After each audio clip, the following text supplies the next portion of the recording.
Hi, I'm Gordon Burkell from Filmmaker U. At Filmmaker U, we create courses for film professionals to deepen and diversify your existing skill set. You can learn more at filmmakeru.com or, of course, follow us on Instagram at filmmaker_u.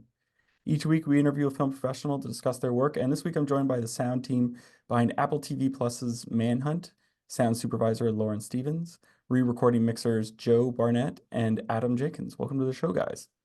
Hi there. Thank you. Thanks for having us. I guess my first question for you guys was, how did you get into the head of the creators of the series to figure out what the series should sound like? Well, I'm the first one to speak to, I was the first one to speak to Monica Beletsky because I have a spotting session with her at the very beginning of the sound process. And we have a session where we go through the episode. And she basically does a stream of consciousness spiel on each scene of how real she wants it to be and what she thinks. A lot of it was authenticity for the time period, it being a period piece. She was really keen to have things be accurate. And in fact, we had a funny thing where she wanted a bunch of certain kinds of birds, and we researched and found out that those birds weren't common yet in the Eastern Seaboard because they were not brought over from England yet at that period of time. So that she was really happy to hear about that. But for the most part, from my point of view, is authenticity,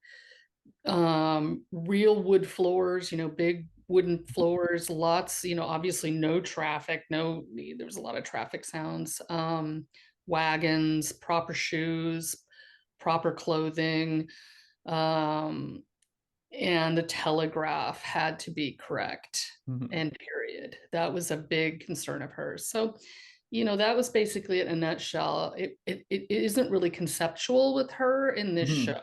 You know what I mean? Interesting. So I guess it sounds like there was a lot of research to figure out what, the right wagon wheel was for a particular scene type thing. I just really love that part of the job, Yeah. especially in period pieces, to make sure the stuff sounds right, because that actually suspends the disbelief if all of those details are attended to. And yeah, my sound effects editors love researching these things as well. And so that is true. A lot of research goes into it. Was there any sound that you sort of, when you researched it and found the object to recreate it, didn't sound the way you thought it would? The telegraph. Oh yeah. What did it? Yeah, Adam and I Adam could talk to this because I sent him a few versions of Telegraph. And Adam, do you remember what we had to deal with that? Yes, and it was one of those things where the people working, I believe it was Jonathan Golodner, was our effects editor, and the telegraph that they used was slower, and it wasn't dramatic. It's not a dramatic sound. And so you always lean kind of towards that kind of thing. Is what's a little spicier sounding? And so Jonathan provided us with a few different kinds of telegraphs, but we ended up having to go with the kind of slower, duller period specific piece that was in there. It wasn't, I don't believe, what was in the editor's track, which a lot of the times you kind of have to lean on and go with what they had established earlier. But Jonathan came up with a period specific recording or a recording of one of those correct period specific telegraphs. And it's not an exciting thing to listen to, but like Lauren was saying, Monica was very specific about things needed to be authentic. It's a very historical piece. It's a history lesson for me. There was so much I didn't know about the story that is revealed in the series, and getting things like the telegraph and making sure that Joe could clean anything that was modern out of the production, because occasionally you'll have traffic, plane, something in there. So Monica was very, very specific with Lauren and the editors about, let's keep things authentic, let's not spice things up, especially guns, things like that. You always want them to sound dramatic. and that's, she wasn't interested in spicing things up. She was interested in keeping things authentic and true to the story. I got into sound designing at a point when things were just developing. I was really fascinated by the idea that dialogue, effects, and music were all components of the soundtrack to a film, which had never occurred to me before. What gets me excited is coming up with sound ideas that do match picture, but also is not just the equivalent of what you're seeing on screen. I'm Eugene Garrity, and this is my course on sound design.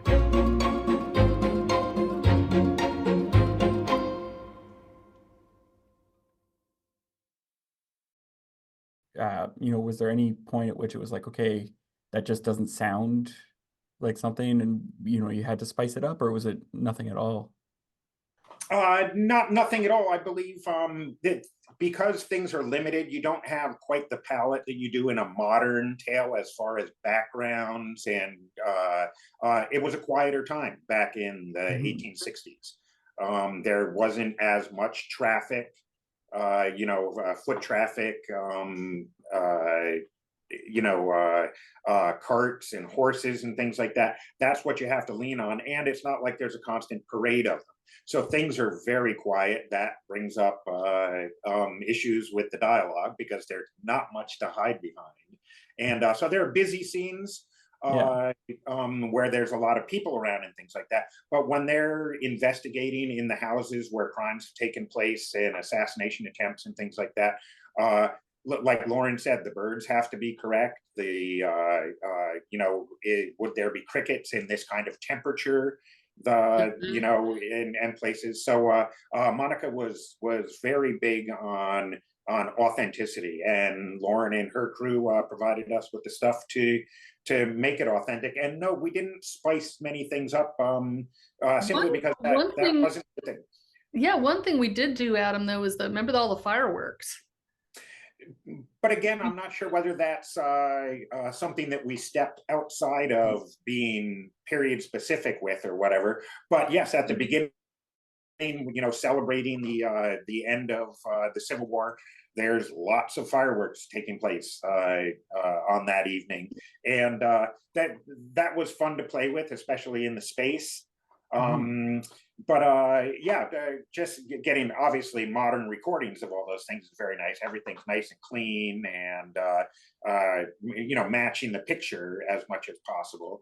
But the things like that spiced it up, but were still true to the period. Yeah, I think, I misheard this, but did you say Joe was the one who was taking out the traffic in the background and things like that? Right. In the production recordings, anytime that there's something that's not appropriate to the period, we would have to eliminate it. So obviously it was shot recently. So and film sets are even in deepest locations, in the middle of the woods in Georgia or something. So you still get traffic sometimes, and obviously it would be very disconcerting to hear modern traffic baked into the production recordings, when we're trying to sell 1800s. So we what had were some quite of a few airplanes flying over. Sorry? We had quite a few airplanes flying over. Oh yeah. And we'd have to ADR some things because of that. We'd have to bring actors in to replace those lines because we couldn't clean them up. And Isotope can only do so much. Right. There's a lot, but yeah. The state of the art is advanced way past isotope, and we can do a lot more. As a storytelling tool for sound, where do you guys come in? Like, because you mentioned at one point, like, the editor sort of put in their sound design, but where's your creativity and what you can do with the sound? Like, where did you guys take it from them and make it yours? Well, we build tension really well, and we sell excitement really well. And we also make space for grief. There's some pretty hardcore scenes when President Lincoln had died and the country's mourning. And in those times, we want to make room for that and make room for score. The chase for Booth out of the theater Ford's Theater was all about creating excitement and tension. And we ebb and flow a lot through that to keep people interested. Like, we're not constantly bombarding people with a ton of sound, and we're also not so sparse that people aren't connected. So the key creatively on a show like this for us, and Joe and Adam do this brilliantly, is they pick their moments. So it's a lot of peaks and valleys that those guys create with the material we send. And I think that's probably the most creative thing we do here, outside of making the world, which is in this show.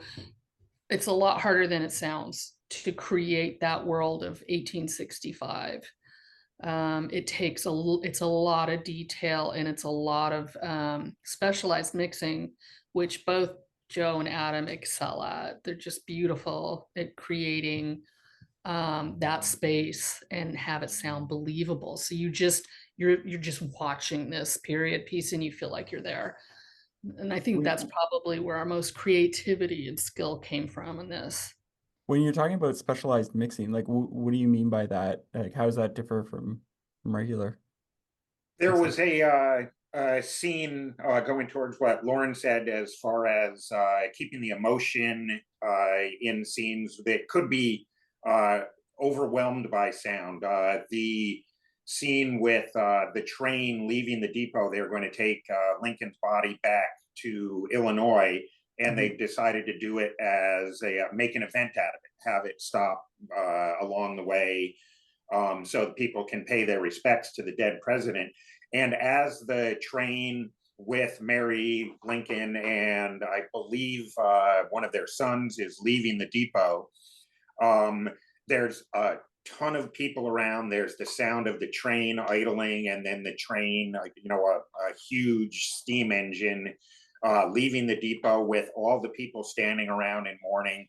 And also just a beautiful piece of score that very emotional, that took us out of the scene. And that's a question of, once the dialogue is settled down and the train is going to leave, it's a question of then getting all of those people and the murmuring walleye and the movement of them and the sound of the train, which could be enormous if we were playing it in real life, and taking that and just making it all disappear underneath the score as the train pulls away. And it makes a very emotional moment out of something that should be an emotional moment. But you could get lost if you don't play the sound right, and not have the impact, and not have the connection between the story and the audience that you can if it's not mixed properly. You can have the focus on the wrong thing. But with getting things out of the way, and Joe getting all the numbers of people down or whatever, and then bringing up the score so that you're really emotionally connected to just a train leaving the station, it elevates the moment. Sometimes it's the notes that you don't play are the ones that are most effective. One of the things I wanted to ask about mixing is, technically, in my opinion, this should have been in the theater, right? Because it needs the perfect sound environment. But now you might have someone who has a home theater, or you might have someone on their iPhone watching it. So when you're mixing, how do you take that into account so that, the person who's watching on their phone still gets all this information, but, the person watching in their Atmos theater gets the full experience? Well, the thing is, we can't do separate mixes for every, end user. It's just the state of the art is not there. Yeah. So what we do is we mix for the largest format, the format that's most exposed. In this case, it was home Atmos, and then we do down mixes at this, that the Dolby renderer will do for us. So, and we make a 5.1 and a low row 2-track, and then we watch those down and make sure that they translate, and that's all we can do. And then as far as it translating to phones and tablets and MacBooks, we check those things, but that's not really our primary format that we're delivering for. We go big and make it sound great, and then do our due diligence, but basically trust the process. Probably one of the smartest things I've ever done for my career. It gave me all the tools that I needed to be able to jump into a new career. Getting myself into a mindset, thinking like an editor, and being around people that I can talk to on that level was really invaluable to me. A lot of the things that I learned from that class, I still think about. I loved the classroom. I loved the computer stations. We built a sense of community. And it also instills a lot of confidence in you to take that and go out into the world. After I took the class, I felt very prepared to take the next step. I owe Manhattan Workshop the career that I have right now. Things have been going great, and I really have the Manhattan Workshop to thank for that.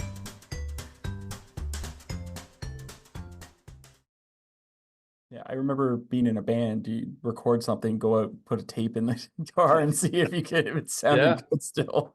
I do that all the time. Well, I'll get a 2-track out of the mix and put it in the car and play there. So if it sounds good in the car and you can hear all the words in the car, then you know you're pretty good. And that's the most important thing, is making sure that on whatever device people are playing the series back on, they can hear the words, the story, and especially with Monica, the story, the words rule in just about anything they do, but especially in a story like this that's very dialogue driven. It's making sure that if people are watching it on their phone, are watching it in home Atmos, and everything in between, that they're getting the story. They're not being distracted by the fact that I can't hear what's going on. Yeah. Well, that's one of the things I appreciated about it, because for whatever reason, my TV at home, in a lot of mixes, I can't hear the voice. And in this one, I could hear it perfectly. And I was like, oh, I'm not turning it up, turning it down, turning it up, turning it down, or turning on captions. That is something that we are very cognizant of. Yeah. The up and downs. It's just, that drives me bananas. It drives everybody bananas. It depends. Yeah, it depends on where you're listening to. There's no overall standard Exactly. for delivery specs. And so we run into the same problem on shows that aren't ours, but that's the first thing we check when a show drops. I know I listen on every device I've got. I've got 5.1 at home, and then I listen all the way down just to make sure. And then we can adjust if we have time as we mix. We can make adjustments. And but that is like, an audience will not forgive not understanding the words, the dialogue. They just won't. They'll forgive everything else, but they won't forgive the I can't hear what they're saying. Yeah. And I think I get pet peeved about it too. So, Well, I remember one of the things that the holdover from COVID times was that, we couldn't have people on the stage reviewing mixes. And so we would have, we would be sending out a stream, either text stream or Evercast or whatever. And so we would get lots of people listening on various devices, on headphones, on laptops, on their own speaker systems. So that's kind of like a self-check in a way, so all these disparate people far flung across the world are listening to our mix in real time as we're doing it, doing a playback, and they don't have any kind of intelligibility issues. That's a good check for us too.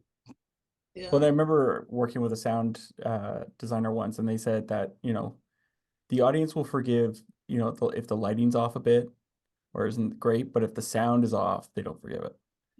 Right. And because, like, Blair Witch, we all went and saw it. It was all shaky cameras, Right. but we still watched it. We all enjoyed it. That's the old joke. When you go watch a movie on an airplane, you get the picture for free, but you got to pay for the sound. Yeah. What is there a particular scene in the series or moment that you guys are really proud of, but was really difficult to sort of come together? Oh boy. For me, I would say it's when Lee surrendered at Appomattox, and we've got the jubilant crowd, and then we have to isolate for the conversation between Abe and Stanton, and then going in and out of that, we've got a little surreal thing where Lauren's team gave us this really wonderful walla that we were able to manipulate, so it kind of just sort of goes away, gets duller and reverbed out and quiet, and all of a sudden we have this really personal moment in the middle of this giant chaotic scene. I thought that was very effective. It was actually effectively shot too by Monica, but I thought all the elements worked together there very well with the music soaring too. It could have been very easy to overplay your hand there, and I think the elements worked really great there. How about for you, Lauren? Yeah, I have to say that scene, just even from when Stanton receives the telegraph and that build all the way up through like the jubilation and the yelling and the stuff that Joe's talking about. You really, it landed in that you understand the significance of that moment, even if you knew nothing about this history. It really did, I think, what it was supposed to inform and also tell us like the importance of it and how important it was to Lincoln. And it was like a crowning achievement. And to be able to participate in that with sound was like really great. And I tend to agree with Joe on that scene. There were a lot of other things, but none of them seemed to be as delicate as that.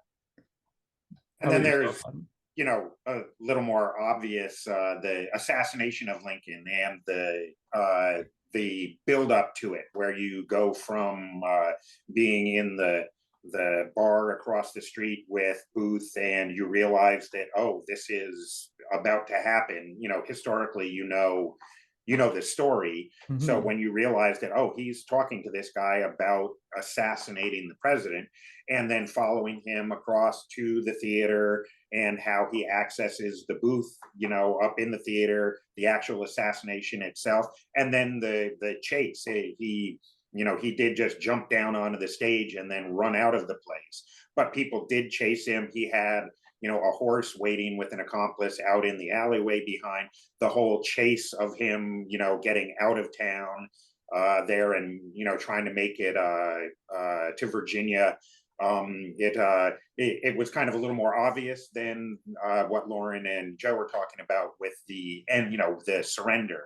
But that's a fun scene because there's great driving music. There's, you know, the whole crowd reaction, the kind of way you scoop out the moment of the assassination to not stylize it, but just to make it a little more impactful. And it's a little more traditional. Oh, that's my favorite scene because it's kind of the action-y scene there. But it was a fun scene because the music was great for it. The sound effects were really well done. All the walla, the reactions from the people in the audience, you know, which kind of also explained why did nobody, you know, why wasn't he apprehended while he was standing on the stage, you know, boasting about what he had just done. It all the elements playing together really made it a fun scene and the basis for the whole series. Yeah. An interesting side note on that scene too is that another Monica Beletsky thing was, I mean, Booth used like a 22 Dillinger, very like the smallest handgun around, and she did not want us to overplay that. And in fact, historically, the crowd didn't even know what happened because they did not hear the gunshot over the laughter of the crowd. And we had to stay true to that. Normally, our instinct would have been to play that gunshot up and be big and dramatic about it. But because of the historical reference, we weren't allowed to betray that. And I think it worked great. I think that the way we laid everything out and followed that direction, it was true to history and very exciting. Like, you know, Adam's saying, I agree. I like that scene as well. Yeah, I have one last question for you guys. What would you say is your favorite guilty pleasure film or TV show to watch? Guilty pleasure implies not respectable. Well, it could be respectable, and you know. Is that what you mean? I usually, the way I describe it is usually like it's Sunday afternoon, you got nothing to do, you're flipping around on the TV, and there's a movie on that you normally wouldn't watch, but you're like, you know what, I enjoy it, I'll watch it. I don't know. I end up just watching stuff that I think is good. So I don't watch filler, but like right now I'm watching The Three Body Problem and I just started Sugar, and they're both incredibly surprising and fresh and innovative and well written and imaginative, and I'm digging them both. They're totally different from each other, but yeah, I love those two. I'll give you one. I'm a sucker for monster movies, and so same here. I've been really digging the Godzilla series. So loved it. Yeah, it's awesome. So I specifically like the past. I think I felt like the whole series should just be in the past when they're building the system, but it was great. Right, yeah, and I watched the legacies on Apple, and then the Godzilla versus Kong and all that. It's cool stuff. Yeah, Okay, and I'm with you guys as far as those, but I'm a sucker for, and I just saw a couple of the much older, Japanese productions of like Destroy All Monsters, or where you have basically the ensemble cast of Rodan and Mothra and Godzilla, and they're, when you watch them, they are definitely of their time period in the 60s and the 70s or whatever, because they are rubber monsters doing battle and destroying Tokyo, and there's always a million people running around and sirens blaring, and yeah, things like that are wonderful. And then it's not necessarily a guilty pleasure, but I've just been finishing up watching the Larry Sanders thing. Oh yeah. His original show, or the Curb Your Enthusiasm, and went back. I kind of lost touch with it when it went, when they took a hiatus. So I went back and watched a lot of the old ones, and I'm about halfway through the final series right now, and it's cringeworthy television. It's just you can't believe there's a person who acts and portrays themselves as just such, if you'll pardon my French, an unbelievable asshole. And to me, that's just, you almost want to turn it off at times, but I really enjoy that. Adam, I thought you told me you were a big Real Housewives fan. Well, yeah, but I'm don't you like binge watch on all the different seasons in all the different cities? And don't get me started on Naked and Afraid. Yeah, that and the Golden Bachelor. The Golden Bachelor, I think, rules above all of them. That hits a little too close to home, though. Well, thank you so much for letting me interview you today, guys. Thank you for wanting to interview us. Yeah. And that's it for the show this week, everyone. Make sure to check us out at filmmakeru.com or on Instagram at filmmaker_you. I'm Gordon Burkell. Thanks for watching.